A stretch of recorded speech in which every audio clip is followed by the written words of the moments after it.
দর্শক আমন্ত্রণ জানাচ্ছি সময় টেলিভিশনের ডিজিটাল ফেসবুক লাইভে। আপনাদের সঙ্গে আছি আমি স্বপন আহমেদ। দর্শক, আজকে একটি জনগুরুত্বপূর্ণ বিষয় নিয়ে আপনাদের সঙ্গে আলোচনা করব। বিষয়টি আমাদের আজকের বিষয়, গৃহকর্ত্রী নিয়োগে কতটুকু খেয়াল রাখছি আমরা। দর্শক, এই বিষয়টি নিয়ে আলোচনা করার আগে আমরা একটি এই রিলেটেড প্রতিবেদন আছে, সেটি দেখে আসতে চাই। সিসিটিভি ফুটেজে যাকে দেখা যাচ্ছে তিনি বিলকিস, তবে এটি তার আসল নাম নয়। কখনো রিনা, কখনো বা শিউলি, ভিন্ন ভিন্ন পরিচয়ে গৃহকর্মী হয়ে ঢুকত বাসায়, বিশ্বাস অর্জন করত সহজেই, আর তারপরই ভয়ঙ্কর হয়ে উঠত। সুযোগ বুঝে চেতনানাশক মিশিয়ে খাওয়ানো হতো পরিবারের সদস্যদের। এরপর লুটে নিত স্বর্ণালংকার ও নগদ অর্থ।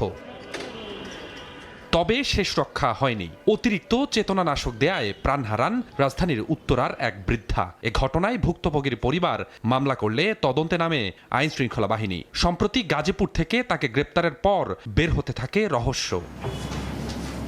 পিবিআই জানায় বিলকিসের নেই কোনো জাতীয় পরিচয়পত্র। এ কারণে দীর্ঘদিন ধরেই ধরাছোঁয়ার বাইরে ছিল সে।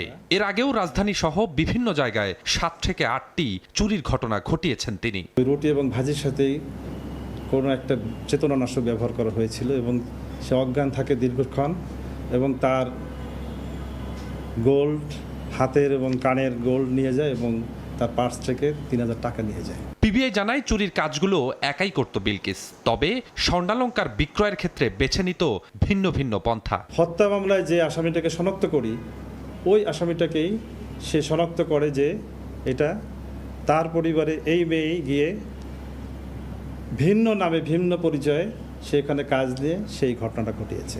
আমরা অনেকবার সার্চ করার চেষ্টা করেছি, তার কোনো এনআইডি নাই বা এনআইডির কথা সে স্বীকারও করে না, এবং তার যেহেতু ফিঙ্গারপ্রিন্ট নাই, আমরা এনআইডি পাইনি। গৃহকর্মী নিয়োগের ক্ষেত্রে জাতীয় পরিচয়পত্র মিলিয়ে দেখা সহ জনগণকে আরও বেশি সচেতন হওয়ার পরামর্শ পুলিশের কর্মকর্তার। সে সকল বিষয়গুলো আমাদেরকে সতর্ক হওয়া উচিত। স্বপন আহমেদ, সময় সংবাদ, ঢাকা। আমরা প্রতিবেদনটি দেখলাম। আসলে প্রতিবেদনটি সম্পূর্ণ না হলেও আমরা সার্বিক বিষয় নিয়ে আসলে আপনাদের সঙ্গে একটু আলোচনা করব। আমরা যারা কর্মজীবী রয়েছি, যারা পরিবারের সবাই কর্মজীবী, পাশাপাশি বিশেষ করে বলা যায় যে প্রত্যেকটি বাসায় কিন্তু আমরা গৃহকর্মী রেখে থাকি। কেননা আমাদের কাজের প্রয়োজনে যখন আমরা একেবারে ক্লান্ত হয়ে যাই, তখন কিন্তু এদের প্রয়োজন হয়। কিন্তু বিষয় হয়ে দাঁড়িয়েছে এই যে গৃহকর্মীগুলো আমরা নিয়োগ দিচ্ছি, এরা আসলে কতটুকু আমাদের জন্য নিরাপদ। আমি সম্প্রতি এই ঘটনাটি দেখলেন। এই ঘটনায় যে বিলকিস নামের ব্যক্তি বা মহিলার নামটি আসলে উঠে এসেছে, তিনি কিন্তু পেশাদার একদম চুরির সাথে জড়িত। তার একটি বিষয় আসলে উল্লেখ করতে হয়, একবার নয় একাধিকবার, অর্থাৎ 7 থেকে 8 বার তিনি এই চুরি করেছেন, এবং বলা যায় যে তিনি সিরিয়াল চুরি করে থাকেন। এই যে ঘটনাটি, এই ঘটনায় তিনি কিন্তু একাই করে থাকেন। তার একটি টেকনিকের কথা আপনাদেরকে বলে রাখি। তিনি আমাদের যে ডিএমপি বা সিটি কর্পোরেশন বা আইন শৃঙ্খলা বাহিনীর পক্ষ থেকে যে নির্দেশনাগুলো দেওয়া হয় যে গৃহকর্ত্রী নিয়োগের ক্ষেত্রে এই বিষয়গুলো মানতে হবে, এই বিষয়গুলোই কিন্তু যে গ্যাপটা থাকে, সেই গ্যাপটারই আশ্রয় নিয়েছে কিন্তু এই বিলকিস, বা ভিন্ন ভিন্ন নামে যে তাকে ডাকা হয়। কেননা সে কখনোই, তার বয়স হচ্ছে 40 বছর, কিন্তু এখন পর্যন্তও সে কোনো ধরনের যে ভোটার আইডি কার্ড তিনি কিন্তু করেননি। কেননা তিনি অপরাধের সাথে সেই শুরু থেকেই জড়িত ছিল। এই টেকনিকটাই তিনি ফলো করে থাকেন। অর্থাৎ যখন একজন ব্যক্তি ভোটার আইডি কার্ড যখন একজনের কাছে জমা দেন, তিনি কিন্তু আবদ্ধ হয়ে যান, অর্থাৎ তার সম্পর্কে ওই ব্যক্তি কিন্তু কিছুটা হলেও ধারণা রাখে। এই সুযোগটাই এই গৃহকর্মী নিয়েছেন। অর্থাৎ সর্বশেষ তিনি রাজধানী সহ বেশ কয়েক জায়গায় তিনি 7 থেকে 8টি ঘটনা ঘটানোর পর যখন উত্তরার একটি বাসায় তিনি কাজ নিয়েছেন, তখন সেখানে একজন বৃদ্ধ ছিল এবং আরও 2জন ব্যক্তি ছিলেন। অর্থাৎ তারা যখন বাসা থেকে বের হন, শুধুমাত্র এই বৃদ্ধ যখন একা থাকেন, তখনই কিন্তু তিনি এই বৃদ্ধের খাবারে চেতনানাশক ঔষধ মিশিয়েছেন, এবং ইনি এত পরিমাণ বেশি মিশিয়েছেন যে তার কয়েকদিন পরেই আসলে ওই বৃদ্ধ, 66 বছরের যে বৃদ্ধ, তিনি মারা যান, এবং তারপরে তার পরিবারের পক্ষ থেকে মামলা করা হয়। তারপরেই আইন শৃঙ্খলা বাহিনী কিন্তু এটা নিয়ে বেশ তৎপর হয়, এবং যখন তাকে গ্রেপ্তার করা হয়, তারা কিন্তু পুরোপুরি বিস্মিত হয়ে যায়। কেননা যখনই আসলে জানতে পারে যে তার কোনো ভোটার আইডি কার্ড নেই, তখনই কিন্তু তাকে খুঁজতে যেরকম বা তাকে ধরতে যেরকম ভোগান্তি পেতে হয়েছে আইন শৃঙ্খলা রক্ষাকারী বাহিনীর, এর পাশাপাশি কিন্তু আরও বিষয়গুলো তখন নজরে এসেছে আইন শৃঙ্খলা বাহিনী। তারা বলছেন যে এই যে চুরিগুলো হয়, এই মহিলা যে চুরি করে তিনি কিন্তু একাই করেন। এই একা করার একা করার পর তিনি যখন যে মালামালগুলো অর্থাৎ বেশিরভাগ ক্ষেত্রেই যখন তিনি চুরি করেন স্বর্ণালংকার, নগদ টাকা চুরি করেন, নগদ টাকা কাছে রাখার পরে তিনি যখন তিনি যখন তিনি যখন এই কাজটি করার পরে তিনি যখন এই স্বর্ণালঙ্কারগুলো তিনি যখন বিক্রি করতে যান, তখন কিন্তু বিভিন্ন মানুষের কাছ থেকে তিনি বিভিন্নভাবে ওইটাকে বিভিন্নভাবে আসলে বলে থাকেন। অনেকেই বলছেন যে আমার মায়ের অসুখ, এই গহনাটা বিক্রি করে তিনি এখান থেকে অর্থ পাবেন এবং সেটি দিয়ে চিকিৎসা করবেন। এরকম বিভিন্ন বিভিন্ন পন্থা তিনি অবলম্বন করেন। সর্বশেষ এই ঘটনায় নিশ্চয়ই দেখতে পাচ্ছেন যে এই ঘটনায় আরেকটি বিষয় বলতে হয়, তিনি যখনই আসলে এই বাড়ির মধ্যে ঢোকেন, যে কোনো বাড়ির মধ্যে, তখনই আসলে তার পুরো মুখটা ঢাকা থাকে এবং যখন তিনি বের হন তখনও কিন্তু তার মুখটা আসলে পুরোপুরি ঢাকা থাকে। অর্থাৎ এই বাড়ির, অর্থাৎ যে বাসায় তিনি কাজ করেন সেই বাসার ব্যক্তিরা ছাড়া অন্য কেউ কিন্তু তাকে চেনার উপায় নেই। আরেকটি বিষয় উল্লেখ করতে হয়, এই মহিলা যেখানে কাজ করেছেন তার তিনি টার্গেট করে থাকেন যে বাসায় আসলে সিসি ক্যামেরাগুলো নেই সেই সব বাসায় কিন্তু সবচেয়ে বেশি তিনি কাজের জন্য গিয়েছেন এবং সেখান থেকেই তিনি এই অপকর্মগুলো ঘটিয়েছেন। শুধু এই মহিলা নয়, রাজধানী সহ সারা দেশেই এ ধরনের ঘটনা অহরহ ঘটেছে। আমরা কিছুদিন আগেই দেখেছি মোহাম্মদপুরে একটি নৃশংস ঘটনা, যেখানে এই চুরি করার উদ্দেশ্যে তিনি বাসায় ঢুকেছিলেন একজন গৃহকর্মী এবং পরবর্তীতে ওই বাসার যে গৃহকর্ত্রী ছিলেন, অর্থাৎ ওই মহিলা এবং তার মেয়ে, তাকে কিন্তু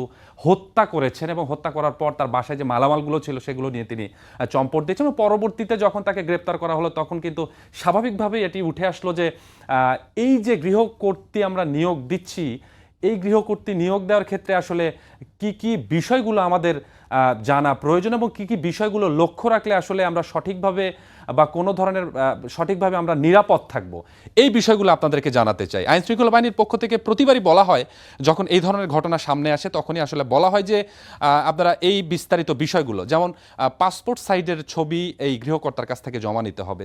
একটি বিষয়, এই পয়েন্টগুলো যখন আমরা মাথায় রাখবো তখন কিন্তু আমাদের যে নিরাপত্তার বিষয়টা, অর্থাৎ গৃহকর্ত্রীর দ্বারা যে কোনো ধরনের অপ্রীতিকর ঘটনা, এই ঘটনাগুলোর ক্ষেত্রে আমাদের যে নিরাপত্তার বিষয় সেই বিষয়গুলো কিন্তু মানে খুব স্বাভাবিকভাবে চলে আসবে। যেমন পাসপোর্ট সাইজের ছবি জমা নিতে হবে। একজন ব্যক্তিকে যখন আমরা এই গৃহকর্ত্রী হিসেবে নিয়োগ দিচ্ছি তখন সেই ব্যক্তির যদি একদম সর্বশেষ আপডেট কোনো পাসপোর্ট সাইজের ছবি আমরা নিতে পারি তাহলে কিন্তু ওই ব্যক্তির যে পুরো ফেস বা ওই চেহারা আমরা কিন্তু সবসময় সামনে আসবে এবং সেটি গেটের ওই ফ্ল্যাট বা ওই ভবনের যারা দারোয়ান রয়েছে তাদের কাছেও থাকবে এবং সেক্ষেত্রে আমাদের জন্য এই নিরাপত্তার যে বিষয়টি সেটি একটি গুরুত্বপূর্ণ বিষয় হয়ে থাকবে। একই সাথে পরিচয়পত্রের ফটোকপি, সবচেয়ে জরুরি হচ্ছে পরিচয়পত্রের ফটোকপি। এই বিষয়টি আইনশৃঙ্খলা বাহিনী সবসময় বলে থাকেন যে যখনই আসলে একজন গৃহকর্ত্রী নিয়োগ দেওয়া হবে তখন এই জাতীয় পরিচয়পত্র যখন আমরা তার কাছ থেকে নিব তখন কিন্তু পুরোপুরি তার যে আইডেন্টিটি সেটি কিন্তু আমাদের হাতে চলে আসবে এবং যদি ওই গৃহকর্ত্রী কোনো ধরনের অপ্রীতিকর ঘটনার সাথে জড়িত হয়ে যায় তখন কিন্তু এই জাতীয় পরিচয়পত্রের মাধ্যমে তাকে খুঁজে পেতে আইনশৃঙ্খলা বাহিনীরও সহজ হবে। পাশাপাশি বাসার ঠিকানা নিশ্চিত করা, যখন আমরা একজন গৃহকর্ত্রীকে নিয়োগ দিচ্ছি স্বাভাবিকভাবেই তারা কিন্তু আমাদের যে ফ্ল্যাটে আমরা বা যে ভবনে আমরা বসবাস করি তারা কিন্তু এই আশেপাশে দিয়েই থাকেন।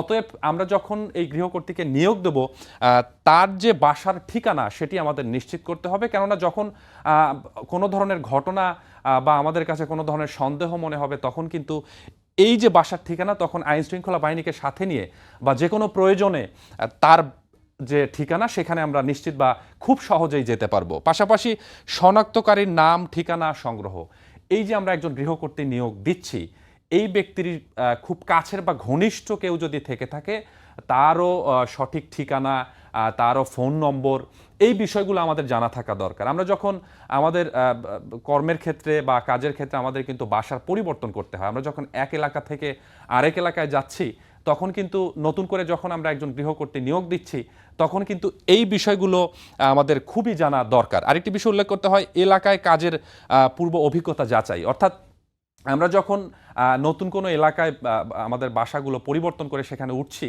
সেখানে যদি আমরা এই গৃহকর্ত্রী নিয়োগের ক্ষেত্রে একটুখানি সময় নেই, অর্থাৎ বিষয়গুলো একটু যাচাই বাছাই করে একজন ব্যক্তি আসলো তাকে সাথে সাথে আপনি আপনার বাসায় ঢুকালেন, তাকে বিশ্বাস করলেন, এবং এই বিশ্বাস করার ক্ষেত্রে যদি এলাকায় তার কাজের অভিজ্ঞতাগুলো কেমন বা আশেপাশের ফ্ল্যাটগুলোতে এরা কাজ করেছে কিনা, ভবনগুলোতে আশেপাশের ভবনগুলোতে সে কাজ করেছে কিনা, এই বিষয়গুলো আমাদের আসলে যাচাই করা দরকার। নতুন এলাকায় কি করবেন, যেটি বলছিলাম যে যখন আমরা চাকরি বা কর্মক্ষেত্রের সাথে সাথে কিন্তু আমাদের জায়গারও আসলে পরিবর্তন করতে হয় অনেক সময়। যখন আমরা নতুন এলাকায় যাচ্ছি তখন এই বিষয়গুলো আমাদের মোটামুটি একটি গুরুত্বপূর্ণ বিষয় হিসেবে বিবেচনা করে এই বিষয়গুলো লক্ষ্য রাখা দরকার। তো সব মিলিয়ে এই যে ঘটনাগুলো, অহরহ ঘটনা ঘটেছে, শুধু চুরি নয়, যে ব্যক্তি, যে মহিলার কথা আমরা দেখলাম, এরকম অসংখ্য ঘটনা আসলে রাজধানী সহ সারা দেশেই ঘটে থাকে। আইনশৃঙ্খলা বাহিনী সহ যারা আসলে এই নিরাপত্তার কাজে জড়িত তারা কিন্তু বেশিরভাগ সময় আমাদের বলে থাকেন যে জাতীয় পরিচয়পত্র, তারপরে তাদের সঠিক ঠিকানা এবং তার রিলেটেড কোনো ব্যক্তির মোবাইল নম্বর এবং ঠিকানা, এই বিষয়গুলো যখন আমরা একদম সঠিকভাবে তার কাছ থেকে নিব তখন কিন্তু আমাদের যে নিরাপত্তার বিষয়গুলো সেগুলো কিন্তু একেবারে যে আমাদের নিরাপত্তার বিষয়গুলো কিন্তু আমরা খুব ভালোভাবেই নজর দিতে পারবো। তো সব মিলিয়ে আইনশৃঙ্খলা বাহিনীর পক্ষ থেকে প্রতিবারই যখন এ ধরনের ঘটনা ঘটছে তখন এই বিষয়গুলোয় লক্ষ্য রাখা প্রয়োজন বলে মনে করছেন আইনশৃঙ্খলা রক্ষাকারী বাহিনী। তো সব মিলিয়ে দর্শক, এখন পর্যন্ত এই বিষয়গুলো মাথায় রাখলে আমরা কিন্তু নিরাপত্তার অর্থাৎ গৃহকর্ত্রীর দ্বারা কোনো ধরনের অপ্রীতিকর ঘটনা, যেহেতু হত্যার মতো ঘটনাও ঘটছে, অতএব এই বিষয়গুলো যখন আমরা খেয়াল রাখবো তখন হয়তোবা আমাদের যে জীবনের নিরাপত্তা, আমাদের অর্থ সম্পদ বা আমাদের স্বর্ণালঙ্কারের যে নিরাপত্তা সেগুলো হয়তো বজায় থাকবে। দর্শক, এখন পর্যন্ত এতটুকুই ছিল এই গৃহকর্ত্রী নিয়োগের ক্ষেত্রে প্রয়োজন এবং সতর্ক থাকার যে বিষয় সেটি নিয়ে আমাদের আজকের বিষয়।